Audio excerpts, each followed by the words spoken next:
Necromancers. Bab 47. Hantu. Wu Heng mengeluarkan perintah siaga, dan kerangka kacau itu berhenti dan berdiri di sana dengan pandangan kosong.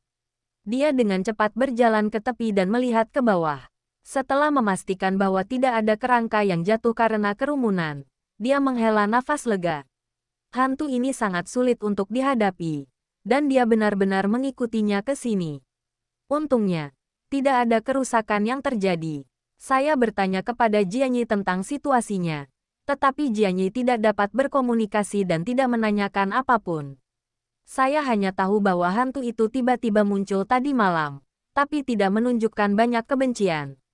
Setelah memastikan bahwa tidak ada masalah, Wu Heng turun ke bawah menuju mayat yang belum berubah, dan mulai melepaskan teknik perbudakan tulang. Sihir necromantik dilepaskan. Kerangka Senbai berdiri dari tanah, mengambil pisau dapur dari pedang di sampingnya, dan berjalan ke antrian kerangka di belakang. Tepat ketika kerangka itu berdiri, di satu sisi dinding, hantu itu menjulurkan kepala kecilnya lagi dan memandangnya dengan rasa ingin tahu. Kamu berani membuat masalah, kan? Wu Heng mengangkat tongkatnya untuk menakutinya. Paman, saya di sini bukan untuk menimbulkan masalah. Hantu itu menciutkan lehernya, namun tetap tidak melarikan diri. Lalu apa yang kamu lakukan di sini lagi? Menurut apa yang saya pelajari dari kota Blackstone, hantu sulit untuk dibentuk. Dan bahkan jika mereka terbentuk, mereka tidak dapat hidup mandiri dalam waktu yang lama. Seperti hantu di depan saya, berlarian di siang hari bolong. Tubuhnya hampir seluruhnya transparan. Mungkin itu tidak akan bertahan lama. Paman, apakah kamu Raja Yama? Hah? Wu Heng tidak mengerti apa maksud pihak lain. Gadis kecil itu keluar dari tembok, berlutut di tanah dengan patuh, dan berkata, Paman, bisakah kamu melepaskan kakek dan ayahku? Wu Heng melirik sekelompok kerangka di belakangnya. Sekarang dia tidak bisa membedakan mana kakek dan ayahnya. Kakek dan ayahmu sudah meninggal. Aku tahu. Bisakah itu membuat mereka hidup kembali? Gadis kecil itu terus bertanya. Wu Heng mengerutkan kening dan secara kasar memahami apa yang dia pikirkan. Saya tidak bisa melakukannya. Lalu kenapa kamu ingin membunuh mereka? Kamu bisa menunggu dokter menyelamatkan mereka. Gadis kecil itu terisak, tapi dia tidak bisa menitikkan air mata. Apakah kamu tidak menipuku? Ah, aku minta maaf. Apa yang ingin kamu lakukan? Jika kamu membuat masalah lagi, aku akan mengalahkanmu. Wu Heng mengancam. Gadis kecil itu ragu-ragu sejenak, lalu melanjutkan, Paman, maukah kamu membiarkan kakek dan ayahku bereinkarnasi? Mereka terlalu lapar, dan mereka tidak memakan manusia sebelumnya. Saya selesai. Mengapa anak ini begitu melekat? Setelah memikirkannya, dia berkata, mereka telah bereinkarnasi. Keluarga yang baik akan memiliki kehidupan yang baik di masa depan. Bagaimana denganku? Bolehkah aku mengikuti? Gadis kecil itu langsung bertanya. Wu Heng menggelengkan kepalanya. Mari kita tunggu sampai kita memiliki kesempatan lain kali. Gadis kecil itu sedikit kecewa, tetapi sepertinya dia telah melepaskan ikatan di hatinya. Dia berdiri dan melayang di udara. Dia berpikir sejenak dan melanjutkan. Paman Yama, bolehkah aku tinggal bersamamu? Aku merasa sangat nyaman berada di dekatmu, terutama saat kamu mengubahnya menjadi kerangka. Setelah dua peristiwa hantu, tampaknya ahli nujum memiliki ketertarikan khusus terhadap undead. Bayi hantu di desa pertambangan sedang berbaring di bahunya saat pertama kali muncul di depan semua orang. Tidak tertarik pada orang lain, namun bersedia dekat dengannya. Ikuti aku, dan kamu akan berbohong padaku lagi. Aku tidak akan dibohongi untuk kedua kalinya. Aku sudah minta maaf dan berjanji tidak akan membohongimu lagi lain kali. Tolong Paman. Kakek dan ayahku juga tidak ada di sini. Aku sendiri sedikit takut. Wu Heng memandangi hantu-hantu yang melayang di udara, berputar-putar. Tiba-tiba saya teringat apa yang dikatakan Kapten. Ahli nujum akan membuat hantu bekerja untuknya. Dan gadis kecil di depannya tampaknya adalah kandidat yang baik. Kalau begitu kamu harus mendengarkanku mulai sekarang.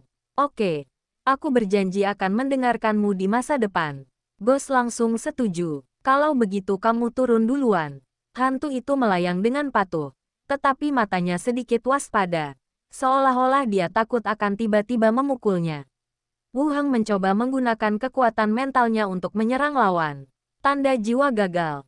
Dalam sekejap, energi mental yang mengelilingi lawan langsung terpental. Dia menatap gadis kecil yang gugup di depannya dan berkata, "Jangan gugup, santai saja." Gadis kecil itu tidak mengerti, tapi tetap mengangguk. Wu Heng melepaskan kekuatan mentalnya lagi, kali ini dengan lebih santai. Kemudian, sepertinya sebagian dari jejak jiwanya tertinggal di jiwa gadis kecil itu. Berhasil mengontrak hantu. Wu Heng sangat senang dan segera memeriksa sifat-sifat hantu itu. Hantu. Tingkat 20/300. Atribut, Agility 14. Konstitusi 10. Inteligensi 8. Persepsi 12. Karisma 12. Karakteristik, gaib. Gerakan inkorporeal. Dorongan telekinetik. Gaib, hantu yang menghantui dapat membuat tubuh rohnya sama sekali tidak terlihat. Gerakan inkorporeal. Memasuki keadaan inkorporeal dan dapat melewati makhluk dan objek lain. Dorongan psikis. Objek dalam jangkauan dapat dipengaruhi oleh telekinesis. Hantu kecil di depanku hanya level 2. Tidak ada kemampuan menyerang dalam hal kemampuan. Orang yang tidak terlihat, yang bisa berada dalam kondisi tidak terlihat sepenuhnya. Gerakan inkorporeal lainnya, yaitu trik melarikan diri melalui dinding. Dan dorongan psikis, tampaknya cukup bagus. Bisakah kamu memegang pedang atau semacamnya? Melihat gadis kecil di depanku, aku punya pemikiran di benakku. Tubuh hantu gadis kecil itu berubah menjadi bola cahaya dan menembus ke dalam tubuhnya. Pada saat yang sama, dia dapat merasakan bahwa ada kesadaran khusus yang mandiri namun terhubung dalam kesadarannya. Dan kekuatan sihir necromantik miliknya secara otomatis menyatu menuju kesadaran ini, memberi nutrisi pada tubuh jiwa yang sudah lemah. Itu memang berhasil. Dengan pemikiran di dalam hati, hantu gadis kecil itu muncul kembali. Melihat semua ini dengan mata terbelalak dan sedikit terkejut. "Paman, sepertinya aku sedikit berbeda." Tubuh gadis kecil itu jauh lebih kokoh dari sekarang, dan sepertinya tidak akan hancur lagi kapan saja. "Yah, kamu bisa mengikutiku mulai sekarang, tapi kamu harus menjadi anak yang baik." Wu Heng berkata sambil tersenyum. "Jadi, apakah kita satu keluarga?" Gadis kecil itu memandangnya penuh harap. Lupakan saja. Maka kamu tidak akan membahayakan keluargamu, kan Paman?" Wu Heng menatapnya lagi. "Apa maksudmu, Paman? Bisakah kamu pergi dan menyelamatkan ibuku? Rumahnya ada di kota." Sial. Gadis kecil ini sedikit dewasa sebelum waktunya. Karena banyak bicara, dia membuka jalan untuk masalah ini. Terlepas dari apakah ibunya masih hidup atau tidak, perjalanan ke kota tidaklah mudah. Kamu juga tahu bagaimana keadaan di luar sekarang. Kita tidak bisa buru-buru ke kota sekarang. Tapi jika aku punya kesempatan, aku akan menemukan cara untuk membawamu kembali untuk mencari ibumu, kata Wu Heng langsung. Gadis kecil ini jauh lebih pintar dari anak-anak biasa. Beberapa hal lebih mudah untuk dikatakan secara langsung. "Baik, terima kasih, Paman." Wu Heng mengangguk, terus memainkan teknik pembentukan tulang. Dan kemudian bertanya, "Siapa namamu?" "Lan Xiaoxin." Tapi Xiaoxin kedengarannya tidak baik bagiku. Jadi semua orang memanggilku Xiao Xiao. Gadis kecil itu melayang dan secara alami berbaring di bahunya. Berbeda dengan perasaan dingin bayi hantu yang tergeletak di pundaknya. Setelah keduanya membentuk kontrak, mereka tidak merasakan ketidaknyamanan apapun. "Nama keluarga ayahmu adalah Lan?" Wu Heng penasaran. "Iya. Ada apa, Paman?" "Tidak. Itu nama keluarga yang langka. Jadi aku akan memanggilmu Xiao Xiao mulai sekarang." Kedengarannya bagus. "Paman, bagaimana denganmu, Wu Heng? Apakah itu seni bela diri Sun Wukong?" "Seni bela diri dari seni bela diri." Akhirnya ada seseorang untuk diajak bicara di dunia zombie, yang sebenarnya lumayan. Meskipun kerangka lain memiliki jiwa, mereka tidak mampu berkomunikasi. Tepat ketika konversi selesai dan langkah berikutnya direncanakan. Bum gelombang. Suara keras tiba-tiba terdengar di luar komunitas. Wu Heng terkejut. Dan hantu Xiao Xiao sangat ketakutan sehingga dia menyusut dan mencoba melarikan diri melalui dinding. Setelah berpikir 2 kali, Dia menyadari bahwa dia tidak dapat melarikan diri lagi. Jadi dia kembali ke sisi Wu Heng dan berbaring di bahunya. Adalah suara yang dibuat di luar komunitas. Wu Heng dengan cepat berlari menuju atap gedung, bersandar di tepi dan melihat ke arah suara. Di persimpangan jalan ke timur, di dalam toko obat dengan jendela kaca pecah, terdengar suara gemuruh yang sangat besar. Zombie di sekeliling berkerumun menuju toko. Apakah ada yang selamat? Dan apakah ini persimpangan lagi? Persimpangan ini adalah tempat bus terguling terakhir kali. Melihatnya, ada juga hantu yang penasaran. Xiao Xiao, apakah kamu pergi dan melihat apa yang terjadi? Babak 48. Lambang ular. Hantu itu mengangguk dan melayang langsung menuju apotek. Tubuh berangsur-angsur menghilang di udara, menghilang sepenuhnya dari pandangan mata telanjang.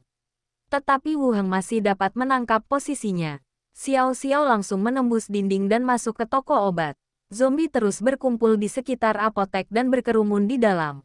Dari sudut pandang saat ini, meskipun ada yang selamat, mustahil untuk melawan begitu banyak zombie. Segera, Little Pi terbang kembali dari bawah. Itu menembus langsung ke tubuhnya. Saat hantu memasuki tubuhnya, pikiran Wu Heng memutar ulang semua yang baru saja terjadi seperti film. Di toko obat, zombie besar dan cacat dengan otot berlebihan sedang bertarung dengan kucing abu-abu yang sama berlebihannya. Kekuatan bertarung zombie raksasa itu sangat berlebihan.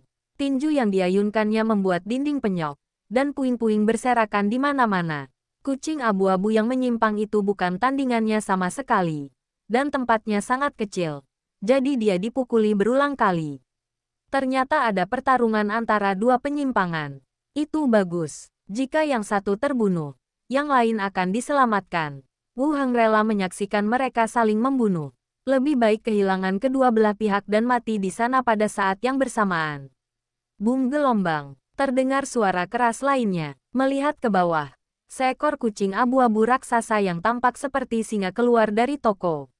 Di belakangnya ada zombie raksasa dan sejumlah besar zombie biasa.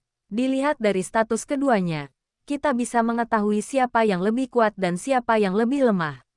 Zombie raksasa tersebut tidak mengalami luka yang terlihat jelas, sedangkan zombie kucing abu-abu itu terlatih-tatih dan terhuyung-huyung. Zombie kucing raksasa itu meraung ke belakang, lalu berbalik dan lari. Zombie-zombie itu meraung dengan marah, mengikuti dari dekat, dan mengejar mereka. Bergantung pada, melihat dari arah mana mereka datang, Wu Heng mengutuk. Kucing abu-abu itu pun berlari langsung menuju masyarakat. Sesuai jalurnya pasti melewati masyarakat tempat tinggalnya. Wu Heng dengan cepat bergegas ke bawah dan langsung memerintahkan. Naik ke atas. Semuanya kembali. Semua kerangka di bawah naik ke atas gedung. Tutup kembali pintu tangga dengan rapat. Anda tidak dapat terlibat dalam situasi ini jika Anda duduk di gunung dan menyaksikan pertarungan antara harimau dan harimau. Pertarungan antara dua penyimpangan itu berlangsung meriah. Tetapi ketika saya masuk, buruk ketika mereka bersatu. Gerbangnya baru saja ditutup. Kucing dan zombie berwarna abu-abu menyerbu ke dalam komunitas. Jumlahnya juga mencapai tingkat yang cukup mengerikan. Tetapi kecepatan kucing abu-abu masih lebih diunggulkan. Dan ia mulai berputar-putar di medan yang luas ini. Wu Heng berdiri di lantai atas memperhatikan. Juga memperhatikan waktu. Hari ini saya membuat janji dengan Slater untuk pergi ke pasar gelap. Jadi saya tidak bisa menundanya. Masuk ke koridor. Wu Heng mulai mengatur kerangka untuk memasuki koridor dan berbagai ruangan. Terutama 4 anjing kerangka. Kita tidak bisa membiarkan mereka berlarian di atap. Jika mereka menarik ide zombie, itu akan merepotkan. Rasanya waktu hampir habis. Dan semakin banyak zombie berkumpul di luar. Wu Heng membawa Basen langsung kembali ke kota Blackstone. Kota batu hitam. Wu Heng membawa Basen dan berdiri di pinggir jalan menunggu. Tidak lama kemudian, sebuah kereta perlahan berhenti. Wu Heng membuka pintu dan masuk. Sementara Basen mengikuti pengemudi dan duduk di luar. Di dalam gerbong, Slater dan Yuli duduk bersama dan tidak melihat macan tutul. Bagaimana perasaanmu? Kamu berbeda dari kemarin. Ada apa? Wu Heng juga sedikit penasaran. Mungkinkah dari luar terlihat bahwa Anda telah menaklukkan hantu tersebut? Anda merasa jauh lebih kuat, kata Slater. Yuri mendengus. Seorang penyihir. terlatih seperti seorang pejuang. Awalnya, ini mengacu pada otot seseorang. Tadi malam, saya mengambil inti mayat 3 kali berturut-turut, dan kebugaran fisik saya meningkat pesat. Sepertinya efeknya lebih jelas dari yang saya bayangkan. Kedua wanita itu bisa melihatnya secara sekilas. Saya telah belajar ilmu pedang dari kapten baru-baru ini. Mungkin karena itulah saya terlihat sedikit lebih kuat. Perubahan besar dalam 1 hari. Saya memiliki lapisan baju besi tambahan di dalamnya. Wu Heng menemukan alasannya. Ya, Slater mengangguk dan tidak melanjutkan berbicara lebih banyak tentang masalah ini. Kemudian, mereka bertiga mengobrol tanpa berkata-kata. Itu semua adalah hal-hal yang tidak penting. Wu Heng sedikit waspada terhadap pihak lain, dan sikap Yuli terhadapnya tidak terlalu baik. Gerbong tersebut melaju langsung keluar kota, berganti menjadi gerbong dengan papan kayu kosong di luar kota, dan melanjutkan perjalanan menuju kejauhan. Kereta itu berderit dan berderit sepanjang jalan, perlahan-lahan menjauh dari kota. Secara bertahap, gerbong mulai bermunculan. Gaya yang sama, arah yang sama, mempertahankan kecepatan yang hampir sama. Sepertinya seharusnya ada orang yang mirip dengan mereka di dalam. Segera, kereta mulai melambat, dan sebuah rumah bangsawan yang dibangun di dalam hutan muncul di depannya. Slater mengeluarkan beberapa jubah tebal dari bawah jok gerbong dan berkata, "Kurangi bicara dan baca lebih banyak. Katakan padaku apa yang ingin kamu beli." Beberapa orang mengenakan jubah hitam, menutupi seluruh tubuh mereka dengan erat. Faktanya, Wu Heng sendiri telah menyiapkan beberapa tudung gangster. Dia melirik kedua wanita di seberangnya dan mengenakannya pada dirinya sendiri. Kereta berhenti, dan Yuli melompat keluar lebih dulu. "Cepatlah. Kenapa kamu bergerak sangat lambat?" Wu Heng dengan tidak tergesa-gesa mengenakan tudung basen dan mengikatkan jaket besar. Tetapi pergerakannya masih tidak tergesa-gesa. Ketika hantu itu kembali ke tubuhnya sendiri dan menceritakan kejadian yang baru saja dilihatnya, dia turun dari kereta. Dalam penyelidikan kecil, ditemukan bahwa kastil batu di istana memang merupakan pasar dalam ruangan. Ada banyak orang yang juga mengenakan jubah hitam berkumpul di dalam. 3 orang dan 1 kerangka berjalan menuju kastil batu. Di depan pintu, berdiri 2 pria kekar. Slater mengulurkan tangan dan melemparkan 8 koin perak dan menunjuk ke 3 orang lainnya di belakangnya. Orang kuat itu mengangguk dan melepaskannya. Kemudian tetap membebankan biaya masuk kepada mereka yang datang kemudian. Orang baik. Setiap orang membutuhkan 2 koin perak untuk masuk. Membuka pasar gelap memang merupakan bisnis yang menjamin untung tanpa rugi. Memasuki gerbang. Suara kacau memenuhi telingaku. Bagian dalam kastil batu sangat luas. Namun setelah deretan kios, terlihat agak ramai. "Mari kita lihat dulu. Jika kamu butuh sesuatu, kamu bisa memberitahuku." Beberapa orang berjalan bersama, berbaur dengan kerumunan dan memandang dengan santai sepanjang jalan. Barang yang dijual di kios ternyata lebih rumit dari yang diperkirakan. Ada anggota tubuh biologis, seperti bola mata, organ dalam atau bulu, senjata dan baju besi, ramuan dan obat-obatan, serta alat peraga sihir dan beberapa buku. Di sini, pada dasarnya Anda dapat melihat segala jenis hal. "Apa ini?" Yuli berjongkok di depan kios dan bertanya sambil menunjuk sesuatu.